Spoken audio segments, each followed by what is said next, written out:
Okay, let go. Let go. It needs to be on. No. There we go. Don't touch it. And and then the wind.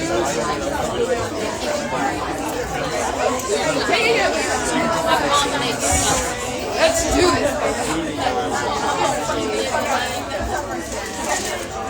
Alright, I think it is time to kick things off, guys. Welcome to Avid Reader. We love to see a full house. We are here to celebrate the book that is The World in Our Words 2. Big round of applause.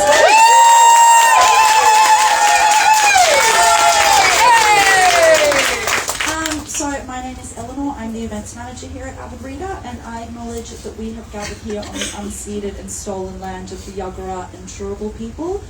You've come to Kurilpa this afternoon, place of water rat in Turrbal language, and I pay my respects to elders past and present, and I pay my deepest respects to any First Nations people who have joined us here this afternoon. A bit of housekeeping first, if we can put our phones to silent for the duration of the session, but make sure to take lots of photos and put them up on your social media. We're here to celebrate the books, celebrate Steph, celebrate all of the poets. It's a great achievement, so make sure you take lots of pics, tag Avid, we like to reshare your content. If it's your first time here at the bookshop, the bathroom is down through the gate there. It's the last door. You do have to get up in front of everyone, guys. I'm sorry about that. There's plenty of copies of this book to purchase inside, so make sure you do get one. Lots of poets will be able to sign it for you, make a great gift. People that purchase the book with their ticket and you haven't picked it up yet, do make sure you remember to do that. You have already paid for the book, so you better take it home with you. That's really about it for housekeeping. So my last job is to introduce our MC, who I'm sure will need very little introduction for you, but make her feel very, very welcome. Stephanie Rowe, who self-publishes books, works on personal projects, and brings communities together just like this audience this afternoon. Make her very, very welcome.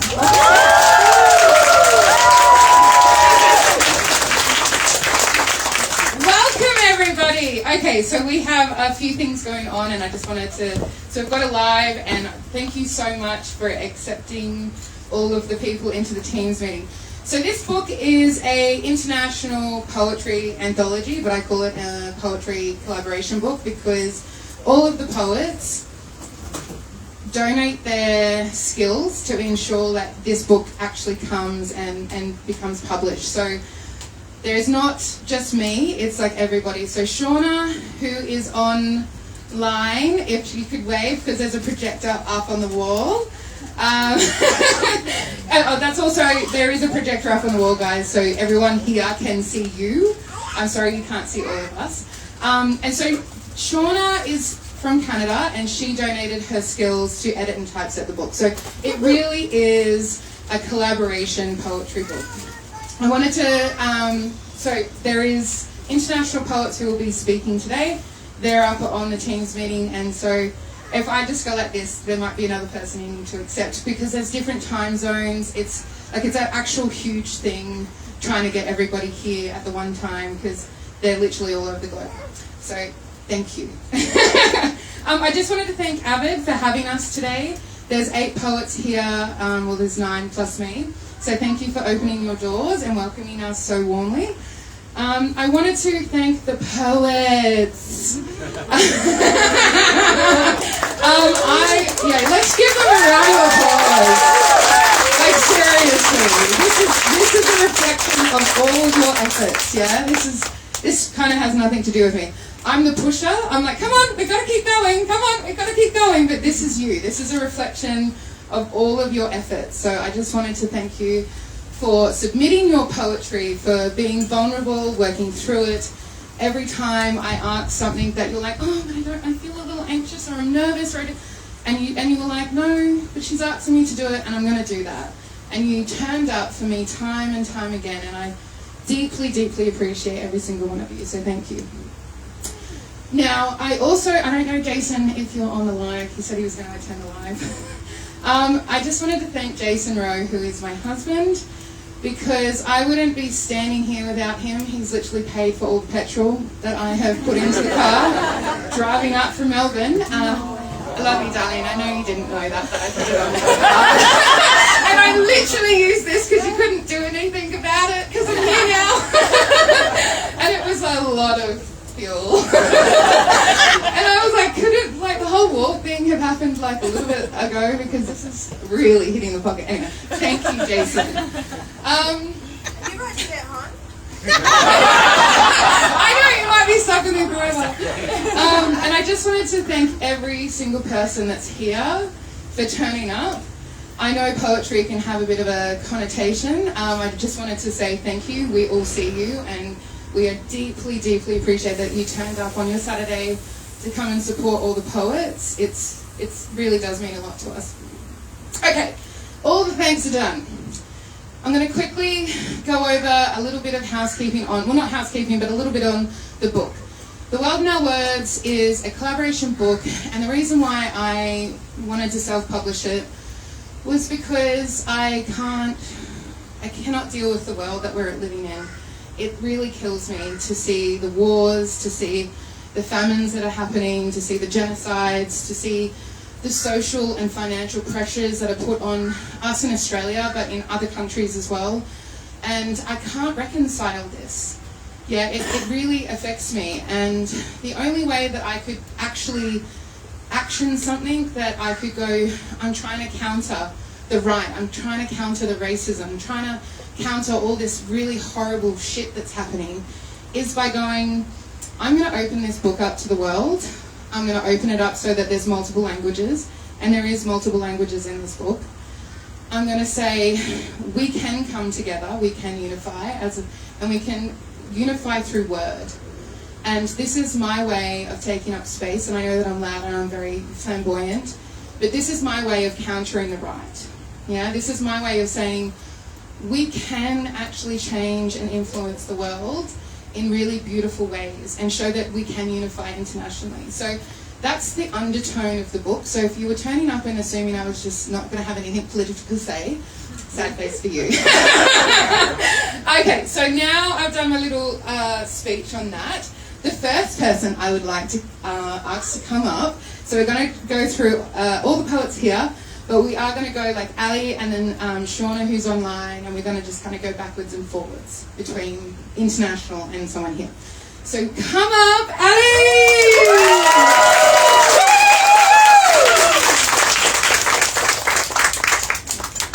Hello. My name's Ali, or in the book, Alison Manson. First of all, I wanted to say thank you to Steph for creating this opportunity. Not a lot of us, I think, have been published before, and so this is an opportunity to get our words out there, which is really cool. Thank you to everyone for coming. People who supported online, in person, have been hyping us up every day. It means so much. And thank you to the poets for being so raw and vulnerable. I have spent many hours in my home alone, just like yelling when I read your poetry. I'm like, oh my gosh, it is incredible. Your words are delicious and like really good. I didn't really know what to share today, so I want to share what my friend Sarah said to me yesterday. So Sarah's sitting up the back there.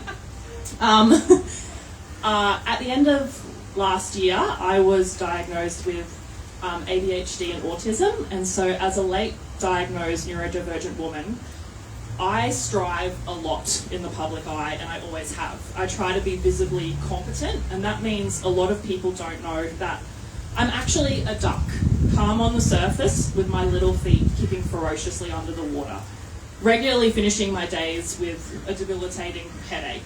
So when I achieve things, I sometimes don't recognise how hard I've actually worked, because I see it as just trying to look confident, so people don't find out that I'm struggling or that I'm always struggling.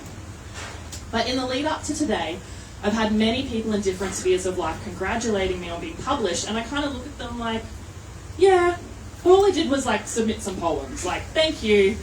But I just have a really hard time recognising my accomplishments. And so yesterday, my friend Sarah, she reminded me that these words that I wrote, that we've written as poets, were born out of blood and sweat and tears and pain.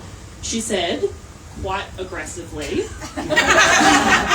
I don't care if it's just 4 poems, those 4 poems are pearls of wisdom, or that you just applied and you just saw it on TikTok. This book launch is really important and really special, and these words deserve to be celebrated as they come from some painful times in your life. We have worked really hard to get to this point. The poem I will read later comes from a time when I didn't know what to do, or who I was supposed to be, or why people can be so mean to others. Sometimes we forget the circumstances of what these poems were born out of. I want to thank Pete, my husband, who's sitting at the back with the luscious moustache, for being a huge supporter when crazy stuff was going down in our last church, which you'll hear more about when I read my poem later. And in the words of the Barbie movie, I want to thank me. I want to thank me for writing the goal on my 2026 bingo board. Yes. For finding Steph's post about a worldwide anthology of international poets. I want to thank me for entering with no hesitation and for being a great writer. I want to thank me for writing about some of the hardest times in my life. And I hope my words and the other poets' words mean something to you personally. Because it's pretty magical and transcendent that we have created this thing together as human beings from all over the world. Thank you. Yeah,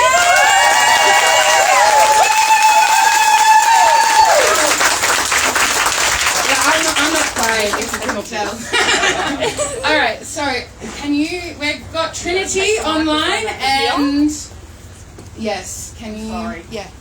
Oh yeah, great, awesome. Hey Trinity, are you good? Can you hear us? You just need to unmute. Yeah, cool.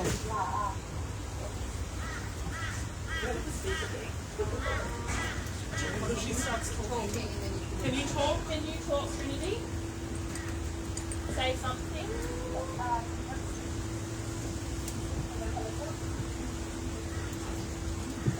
I was really hoping we would just nail this bit. I just don't know where the speaker is on. Yeah, I don't know either. Yeah. No, no. Can you just keep yelling into it so that we can try and find where the speaker is? I can't even hear her.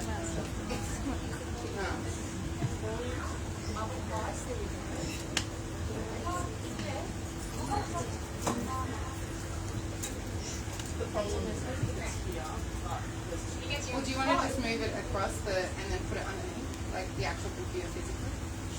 Yeah. Yeah, can you say something? No. Yeah. Yes. Yes.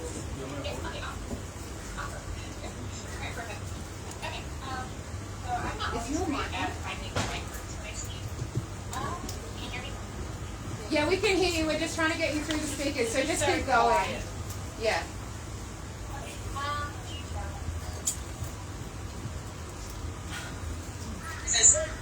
Yes! Oh, great.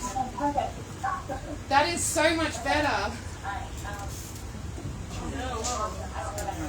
That's not me either. I don't know what this is for.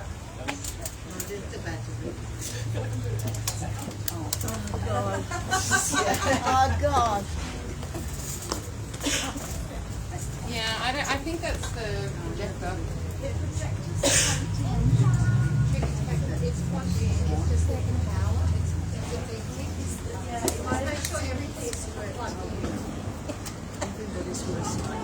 Yeah.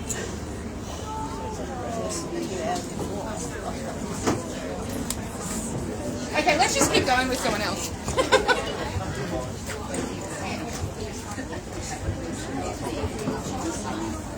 She's international. She's from, that's why we like this way. She's from America.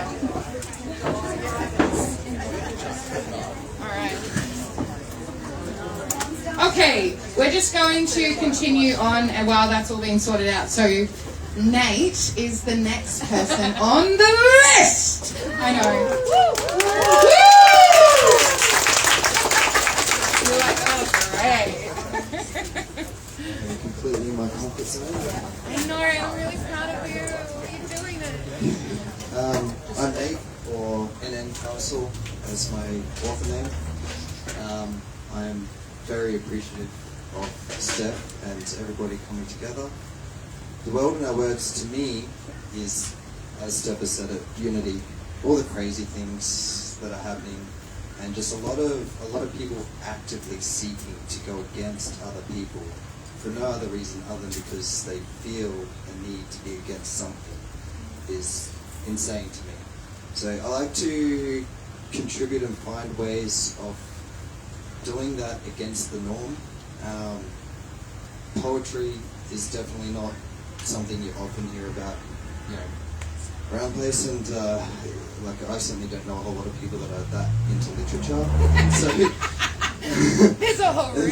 there's a whole room here, which is awesome. So I never had a big hope that my method of communicating and creating art would find, I guess, a crowd.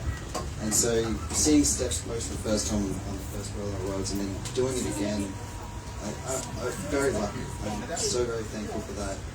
And yeah, it's to me it's all about that. Just really coming together with when people just aren't coming together. I don't know how else to word that. I'm not so good at the wording on that, but I think Steph has nailed it. That's okay. It's okay. You're doing really well. So I'm very thankful, and I don't know what to say. I'm so sorry. No, nice.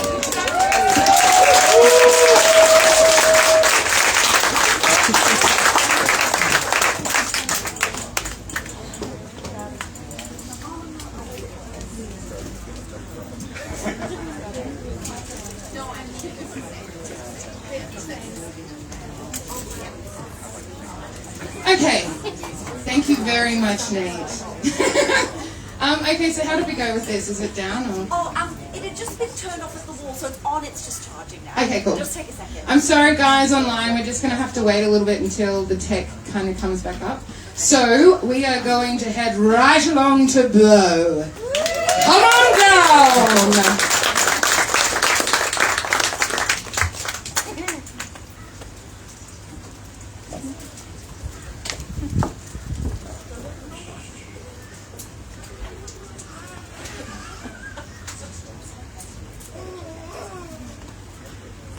Well, hello everyone.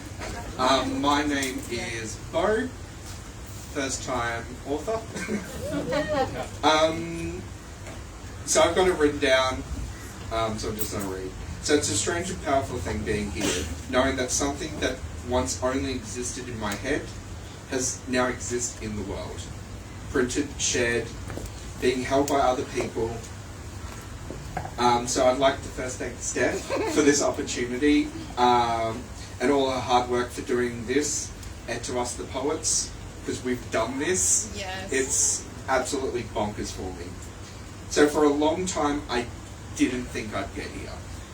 I grew up being told in 101 different ways that I wasn't good enough, that I wasn't creative enough, and those words stick. They sit quietly in the background and shape how we see ourselves and what we think, what we're allowed to become. So this afternoon for me, this isn't just about poetry. It's about rewriting that story for myself. The world in our worlds too feels like a space that understands that. It's not just a collective of poems, it's a collection of our voices that refuse to stay silent. The voices that talk doubt, uncertainty and experience and turn it into something that can be felt by others. So for me, my work sits somewhere in between beauty and unease. It's places where something feels slightly off. But underneath that, it's what I'm really writing about is being human. My fears, imagination, resilience, and the stories that I like to tell myself about keep going on. So one of the poems that I've written is called Pig Road. So this comes from when I was a very small child out in rural Queensland. So next door to our house we had this massive paddock. The grass was always taller than myself, and me and my siblings would ride our bikes up and down this road to this old piggery. But my favourite movie growing up was the movie called The Ghost in the Darkness, which is a movie about two lions that live in the very tall grass and hunt people. So, as a kid, my imagination was wild. So I'd be riding my bike and you'd see a ripple on the grass. That was the lion. It was coming. So I'd have to race it down to the end and back. And I'd count. And if I was slower than last time, the lion got me. So at the time it was just imagination. But looking back, it feels like something more. Because that feeling, again, never leaves. That sense that something is chasing me. That voice that says you're not fast enough, you're not good enough. But here's what I've learned. Not good enough doesn't mean never. It just means not yet. And that's something I carry into my classroom as a teacher every day. I see my students who already believe that they can't do something before they've even tried. They've already decided what their glass ceiling is. And I tell them the same thing I had to learn myself. That it isn't about being the best. It's about showing up and being able to give yourself permission to try, to fail, to experiment, and to keep going. So being here right now as a published poet isn't proof that I was always good enough. It's proof that I didn't stop. So if there's anything I hope people take from our anthology from today, is that any of our work, it's our voices matter. Even if they shake, even if they're messy, even if someone once told us we weren't enough, because no just doesn't mean never, it just means not right now.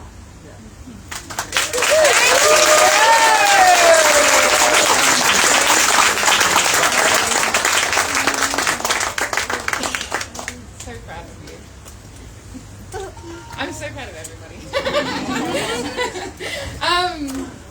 Yeah, it's really powerful. I have to gather myself. The next person I would like to invite down is Naomi. Come on down. Girl.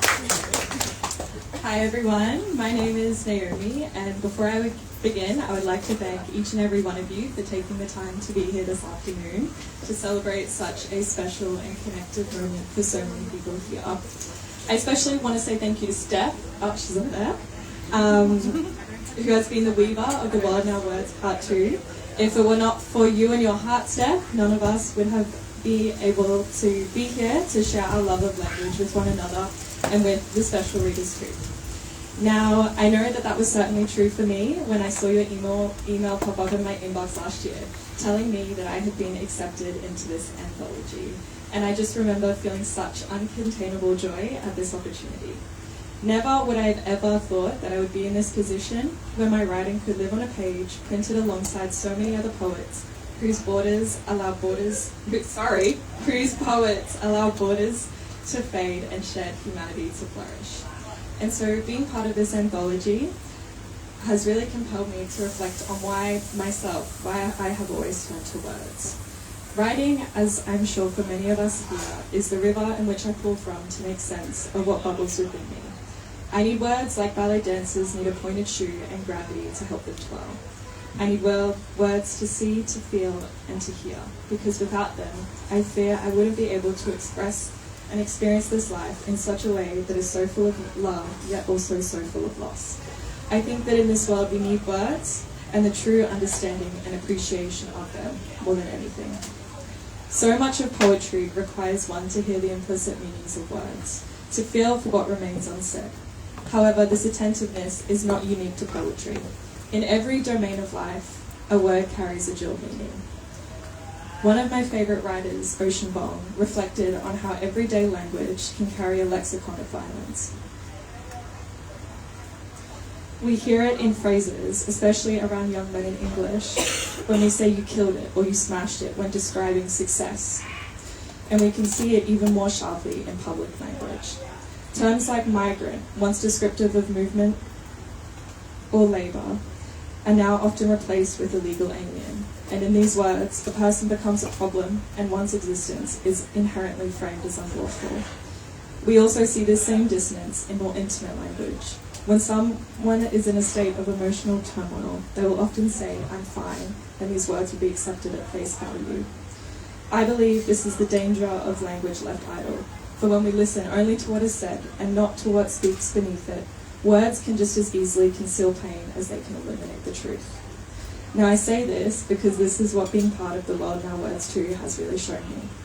That although words are only a sound, they remain the most steadfast form of permanence on this earth. And for that, I know that words can outlive us, create us, and call us forward. Thank you.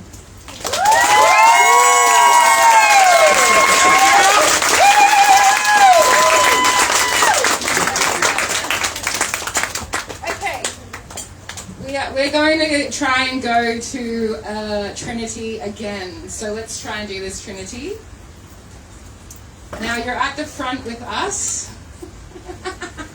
I'm just going to hold the computer and hopefully this works.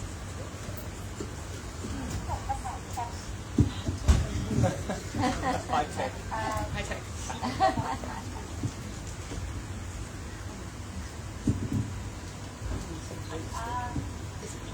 Yeah, I can hear you. You just got to keep talking. I'm not always at finding the right words for my speech, which is kind of ironic because there is never entrance, and it's also why I have my printed out from my screen. But I think that's part of why the technology means so much to me. It allows my voice to be heard in a different kind of way.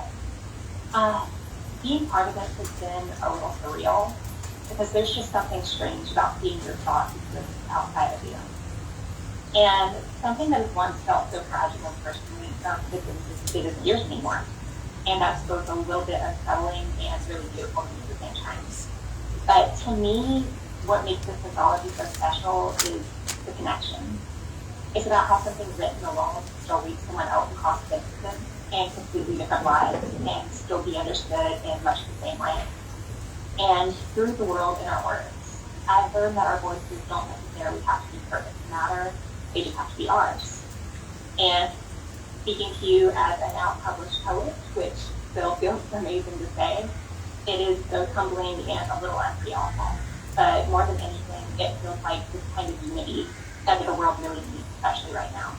But overall, I just want to say a big thank you to Stephanie for bringing together such a beautiful project, and to everyone who put in their time to editing and sharing the poet spotlight, and to all just the incredible poets in the collection, and to anyone who has taken the time to actually read these words and just truly sit with them.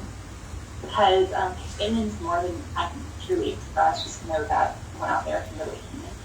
But I just keep creating and keep being you. You're all beautiful. And that's all I got.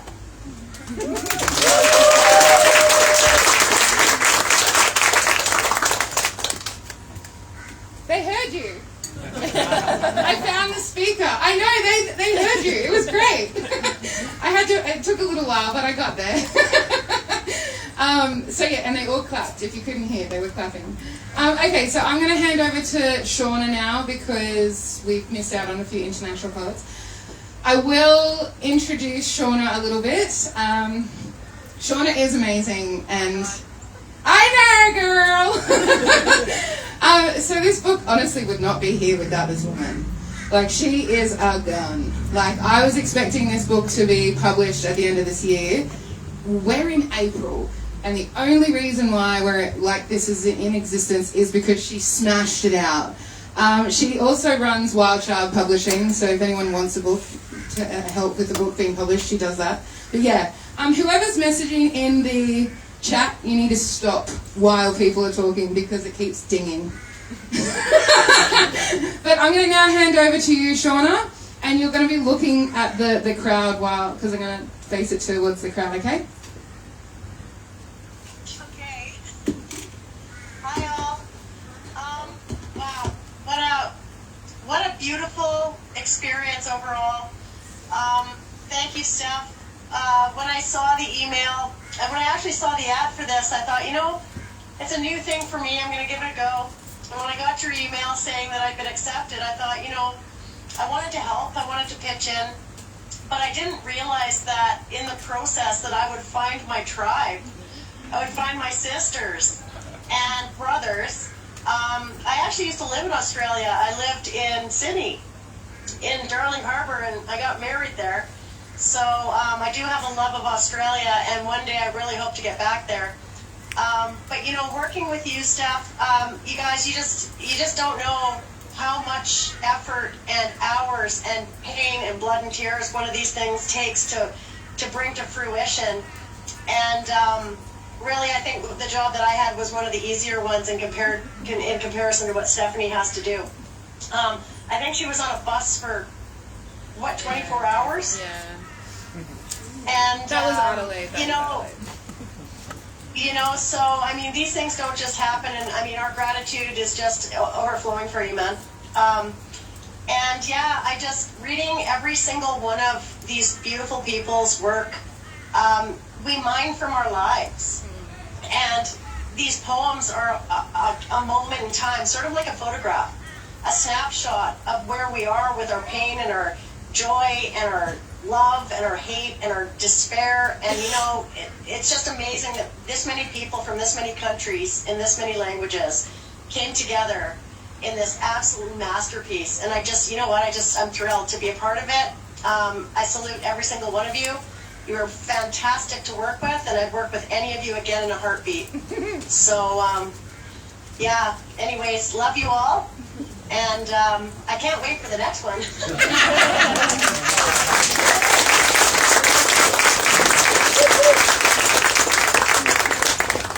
They get a big clap.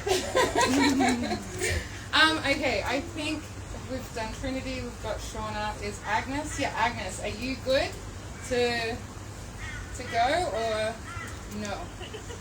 Yes? No. Alright, we're not doing Agnes because she... Yeah, she's... You're here. Okay, great. Okay. Sorry, you just gotta be quick. Okay, alright, I'm going to hand over them to you now, Agnes, okay? Yes? Okay. Put my camera on. Believe it or not, it's a beautiful, wonderful night here. It's nice and warm. In the background, there are northern lights. Somewhere there. And I just wanted to say how amazing it is to be a part of this anthology. And on the day, done. And on the day that Shauna texted me like, hey, we are looking for one more poet. I was like, oh yeah. Oh my God, what have I done? So then I called my folks and I told them that, you know what? I'm writing poetry and I will be publishing. They were like, what? And when my mom read them, she cried. Regarding me reading of the poems, I feel so humbled by your amazing talent, guys. I haven't read yet all of them because there's like 400 pages in that book. And poetry is not the greatest thriller of our life that you can just, page after page after page and see who killed Bobby. Poetry has to be experience, you have to feel it. And there's so many emotions in that book. So many amazing, small and big words, funny stories, painful stories, interesting stories. And I'm super, super grateful for you, Steph, for doing it. And to you, Shauna, for editing it. I know you're saying, oh, I had the easiest job. No, you did not. We had the good job. We just wrote it, send it, and say, hey. Magic! And the amount of work you guys put into it is really, really impressive.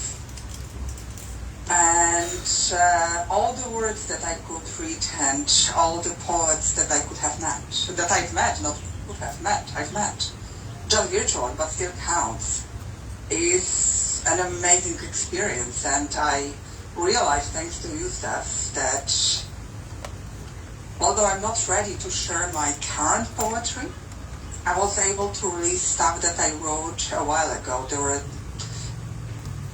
emotions that, thanks to the poetry, I could deal with, and they're gone, and I could see, thanks to that, the change in me. And that's what poetry does.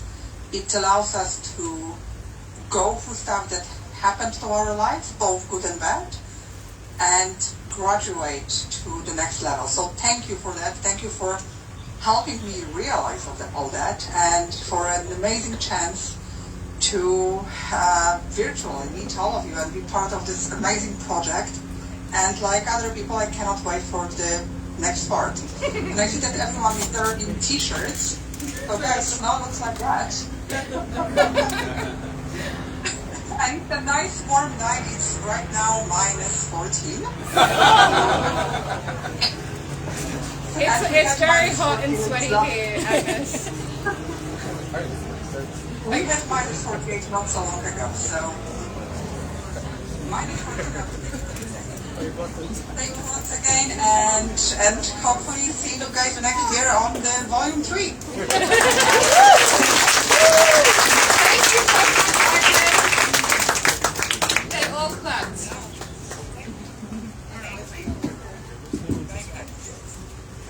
Bye, thank you for coming. Okay, where are we at? Shauna, Bo, Agnes, Naomi. Oh, Gina? Jenna? Yeah? Yeah. It's your turn. Do you want me to, do you want to sit there and I bring it to you? Okay, great. Yeah? Okay. Okay, I'm going to welcome Jenna, who is an amazing poet in the book. Here you go! Thank you for turning up today. Can you hear me? Yes, just put it closer to the mouth. Yeah, I'd like to begin by thanking Steph for her generosity, her energy, her goodwill, her vision, and her stamina. And these qualities and heaps more have elicited the same quality of response from the people who've contributed to this collection of voices who would never have met otherwise. Yeah. We wouldn't have met any of them. We wouldn't have known about them. So, Steph, it's a revelation. And you're just awesome. I don't have the words. That's okay. I don't want to say very much, but one of the things I would like to say is that in the act of creating anything, we are not only giving out something energizing, inspiring, but we're creating ourselves. And this anthology is a wonderful kind of gathering of all that good stuff. It is, you're right. So I'd like to read a poem which follows through on this theme. I spent some time before a bus driver fractured my femur in Brisbane, in Arles, in France, inspired by the example of, you guessed it, Vincent van Gogh. And so this poem is called Vincent van Gogh Arrives in Arles, 1888.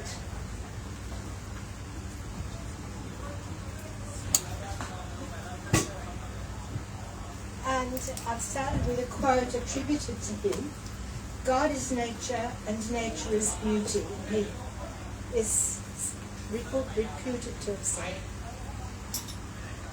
Waiting for the April sun to permeate the earth's cold lungs and draw forth condensation, blossoming like mist where breath meets glass. The almond trees and plum trees exhale and effloresce with fleeting froth in wind-tossed bouffant gusts. Stylish irises appear, accents in drab garden beds, raising gorgeous scarlet heads, coquettishly protruding silken tongues.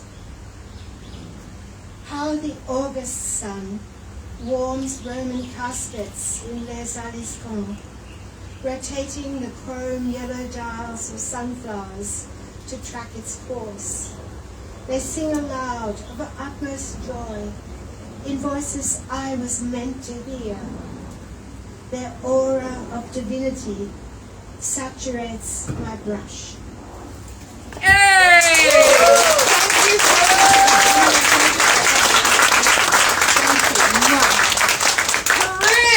It's your time!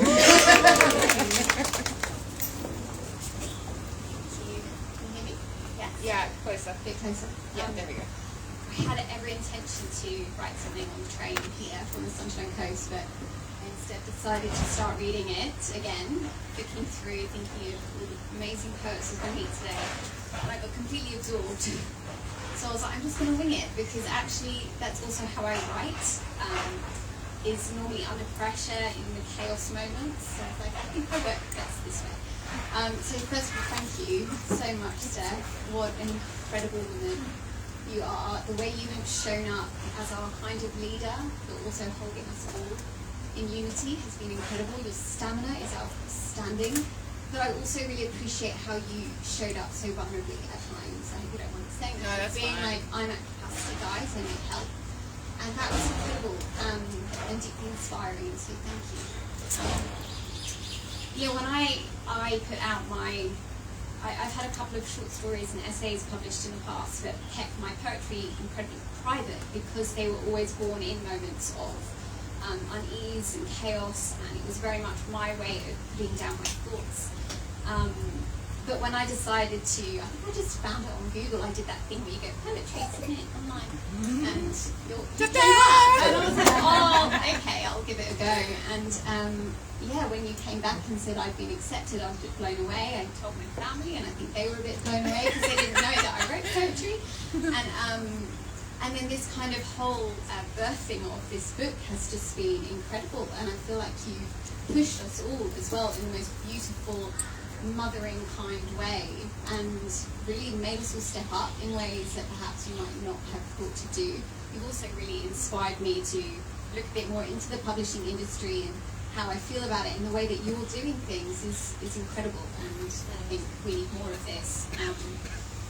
Yeah, so the poems that are published in this incredible collaboration, I actually wrote about 5 years ago, and they really reflect my life as a mother, as a caregiver, in work and at home, and my relationship to nature and to kind of living slowly. And it's interesting to read over them now, because I think, God, I just wouldn't write that anymore. I would write it so differently. Do I even feel that way anymore? But to have it on paper as something that I can return to and show my daughter, who's 10, one day, some of them are about her, and they're beautiful, heartfelt poems about mothering, but they're also showing the truth of it, of how hard it is. There's a poem in it called Nurturer, which I wrote in a moment of just such burnout and frustration there's a line in it that says, I am the list. Because my husband would say to me, what can I do? Just write it down, write the list, I can help you. And I was like, I don't know how, because I am the list, it's all here. So it's lovely to know that I will be able to share that with my daughter, and hopefully she'll understand what it's been like from this side of things. But yeah, I'm just very deeply grateful for everyone for coming and for being a part of such an incredible collaboration, working together and pulling this off. And thank you, Avibrita, for having us. And yeah, looking forward to volume 3. You have the energy, Steph. I really don't think I have it in me. But I did say that after the last one. And here we are. Thank you so much. So I just wanted to kind of touch on a couple of things that Corinne mentioned, which I have not said anything about. And I know that I've said it's self-published and that we have all kind of donated our time and skills, and we've all I have gently guided and then gone, you need to do this. And it was funny because I was having a conversation at the Adelaide launch with a radio person, and she was like, so is it really hard to work with 35 poets? And I was like, it's not hard, it's just that I know that poets just want to be on the page. They don't want anything else. Like it's almost like they're in the shadows, and I'm got a spotlight, and I am the spotlight, and I'm putting it on them, and they're like, what are you doing? And I'm like, just sit with the discomfort. And so she's like, oh, so you're like emotionally helping them along the way? And I'm like, yeah, that's pretty much half the job, is to be like, yes, it's uncomfortable, yes, I'm putting a light on you, you can do it, I promise you. And it's like, and it's beautiful, because now look at everybody, like it's sometimes you just need that gentle push, or hi Jason, as I say to my husband, a karate kick. And then you realize what you can do. So, anyway, so then with the actual publishing side, I absolutely hate the publishing industry with a vengeance.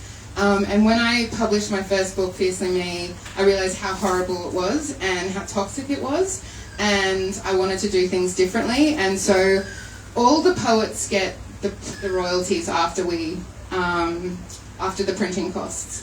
So I split every sale of every book, I split every quarter, and I give back to the poets because I wanted to show not only that they are incredible and they should be published, but they deserve to be paid. And at the time, this was a foreign concept and nobody was doing it. It was like, people were like, well, no one was publishing in different languages, firstly, and secondly, no one was giving the poets the royalties back. It just was unheard of in the publishing industry.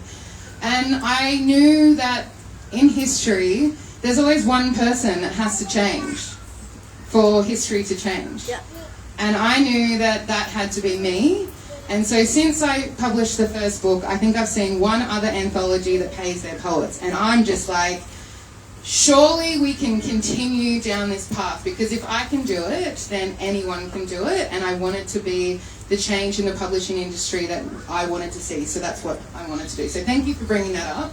All right, and so after that, I'm going to call upon Chrissy.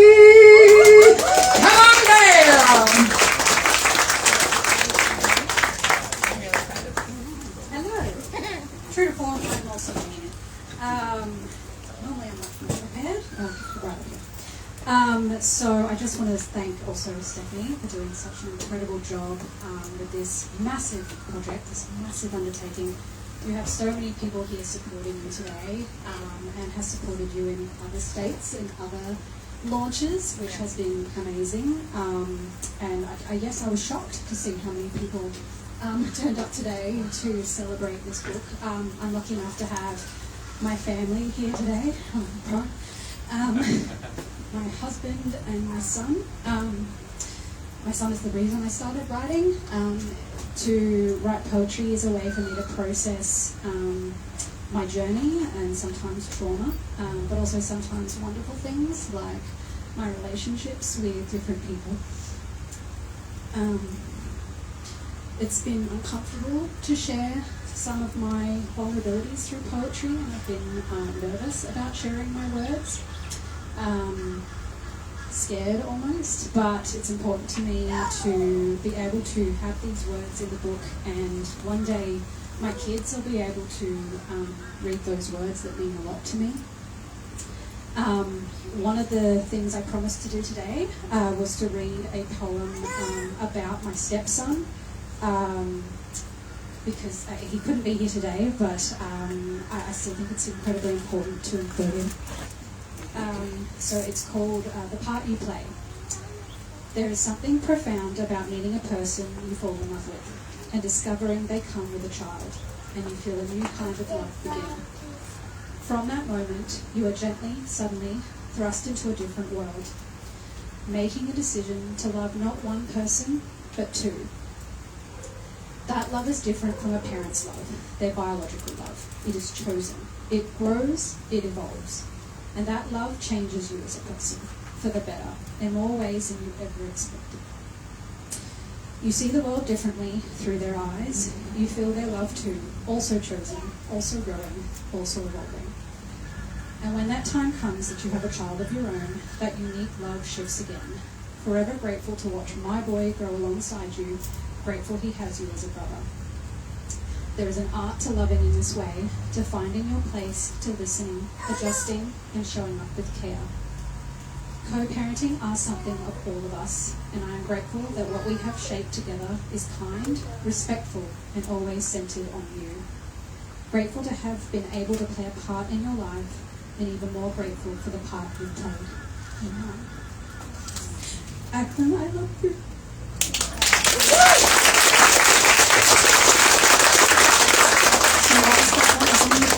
I did want to be able to share it for him today. So thank you.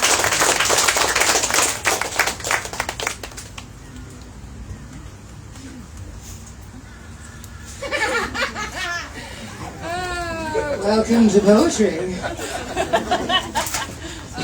Okay, so the next person we have is Chantel. Just quickly, there's also another cool thing about this book is that I have lots of different ages. So I've got older people, I've got middle-aged people, I've got young people, and I think in this book we have like 3 teenagers. Yeah, I know. Thank you for the acknowledgement. It's cool. Because it means like we're encouraging the next generation of poets. And a lot of the time when I say that I'm like publishing a poetry book, they're like, oh God, that's the response. And I'm like, it's actually really cool and we're edgy, like hello. And like check us all out, we are. Anyway, so Chantel is one of the younger poets from Flinders Ranges in South Australia. So I'm going to hand over to you, Chantel. Thank you. Can you hear me okay? Yes.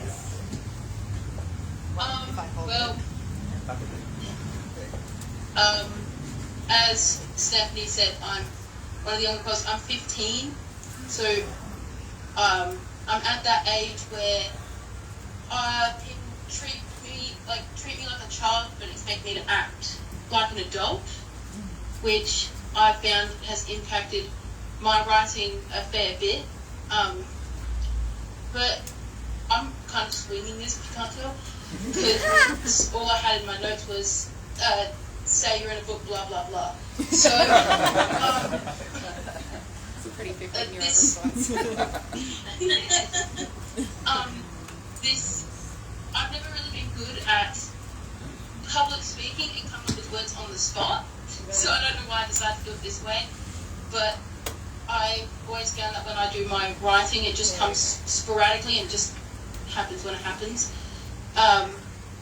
And I'm really grateful to be a part of something like this, because especially because I'm a teenager, you don't really think there's much of a community or an ability to be able to get your words out, especially when I live in a really remote area where not many people value words.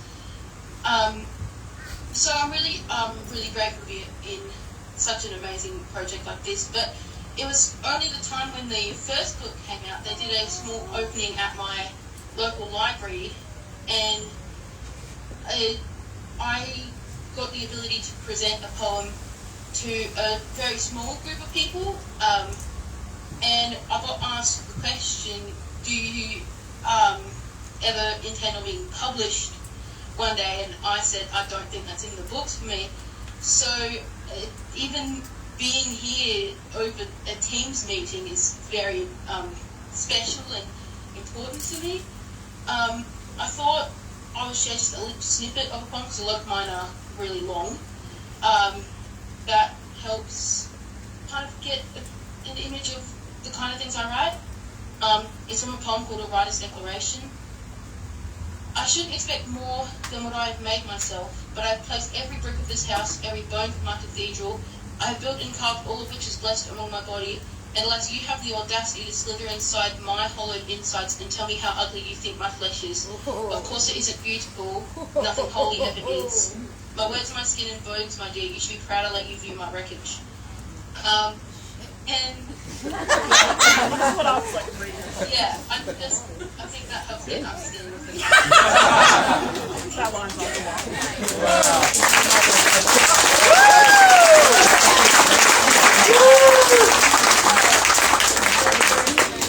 Sorry, we were all gasping at, like, you just peered into all of our souls simultaneously. An entire room was just like, oh, my God, what are you doing?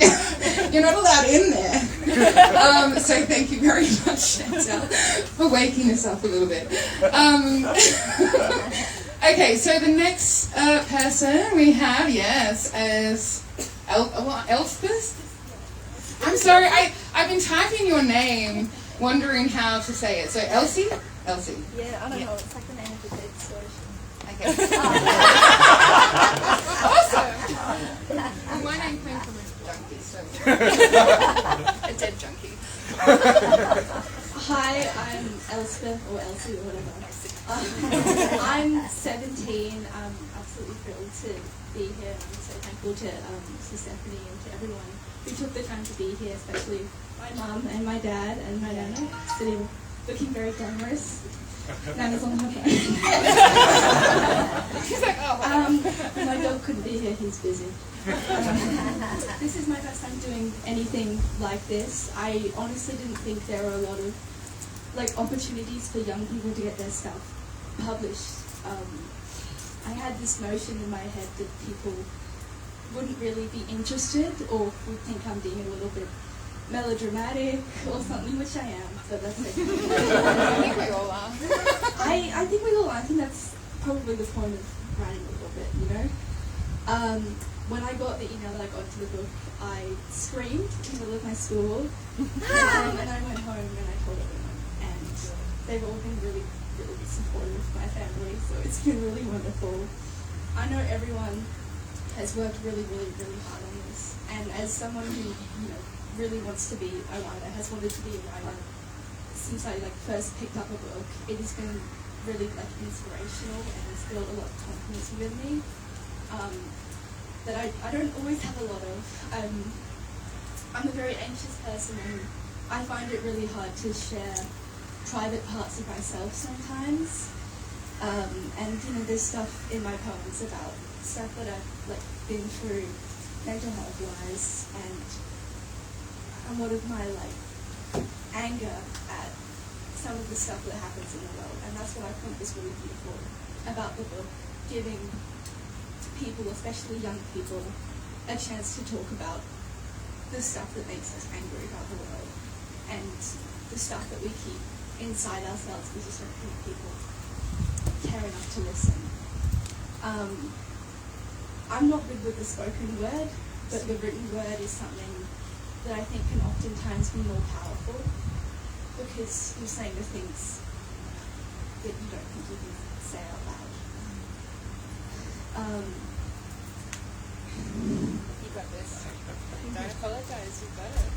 I just want to say I think the diversity within this book is absolutely incredible. That there's multiple languages is something I don't think I've ever seen in any other books, and I read a lot of books. Granted, I'm not usually reading other languages. I don't know. But I want to say thank you so much to Stephanie and to everyone who's given me a chance to have my poetry in a book. It's literally my dream. So thank you so much to everyone. Thank you.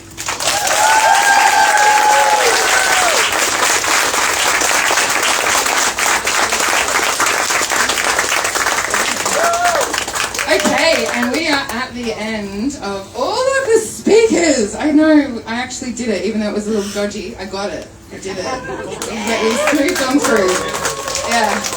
It's always the way. I'm like, let's prepare for technology, and then it just always turns out this way. So maybe I just need to accept it. Okay, I know that there's some poets that want to read some poetry, but before we jump into that, I just wanted to see if anybody has any questions for any of the poets. We've got 2 mics, so we can ask the question, and if it's to me or to another poet, and then we can get them up. Because I think sometimes there's questions, sometimes we've told you everything, and we've been very informative, and there's none. Over to you. Oh, okay.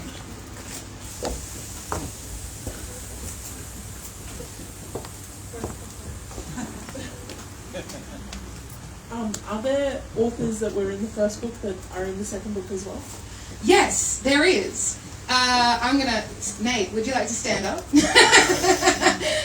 So Nate was in the first book, and he's also in the second. We have a few international poets actually. So we've got Jane, we have Neve. Well, Jane and Neve are both from Scotland, and we've got David, who's from England. Yeah, they were all in the first. Sorry, we're just going through the list of people. I think that was it. Because you're the only Aussie that's in. That was. Well, there wasn't really that many Aussies from the first book. Most of them were international in the first one. Sorry, we're just fully having a conversation. Yeah, we're like no. And look, in the first book, there was 5 different languages. So like, there was a lot more international people. There was a couple of Australians, like, so there was me, Nate, and, Tarika! Oh my God, I'm so sorry. Tarika was in the first one as well. Sorry, she's online. And then Shalina, her mum, Jacqueline. So Shalina's mum, Jacqueline Lewin, was in the first one and the second one. Oh, that's also something that I forgot to mention, is that I publish poets that are no longer with us. So in the first one, there was a lady called Marianne Love, and she was American, and her daughter wanted to publish it on behalf of her because she wasn't allowed to publish her work because she was a woman. Yes, right? Because in America, she tried to publish her work and she couldn't because under her husband's name, and they were like, no, we know that this isn't your husband, we know that this is you. And so her whole life she wanted to be published and she never got to, and so I gave that gift to the family. And we've got Shalina, who's online, who's from Rockhampton, and Jacqueline Lewin, who is also in the first book and the second, and she is no longer with us, and she'd always wanted to be published. And she is an English woman who came to Australia and was in South Australia. Her work is phenomenal. It is actually really, really beautiful. It takes you on a journey through kind of the outback of Australia. Anyway, it's very, very wonderful. So there's quite a few poets, but not, like, out of the 35, I think maybe a handful of us, from the first to the second. Great question. Have another one.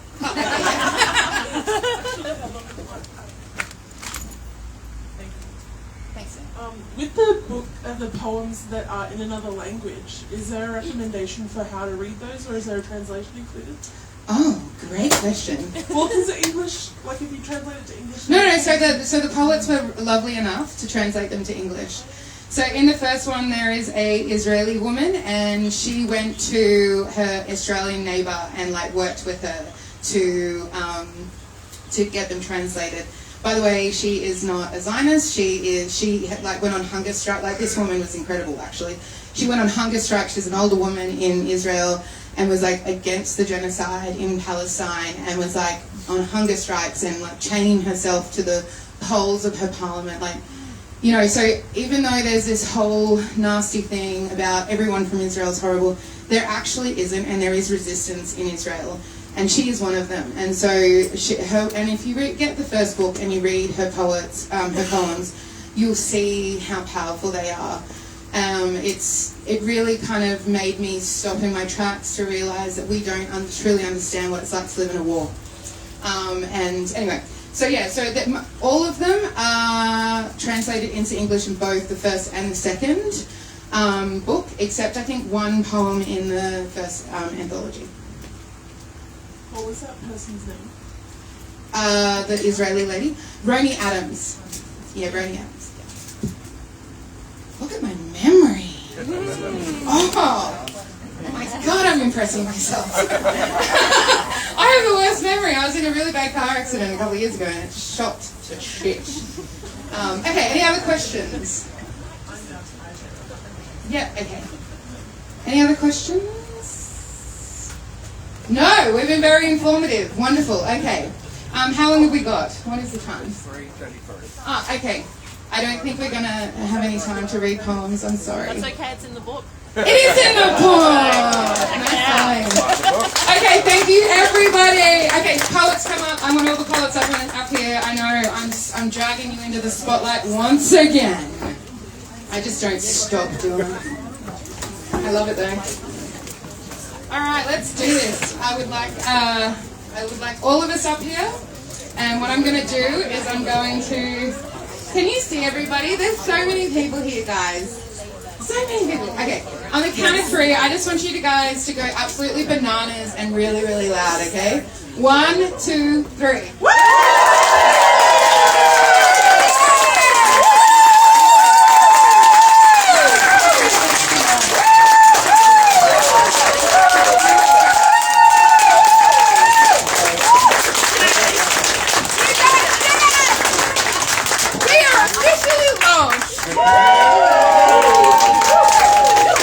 I love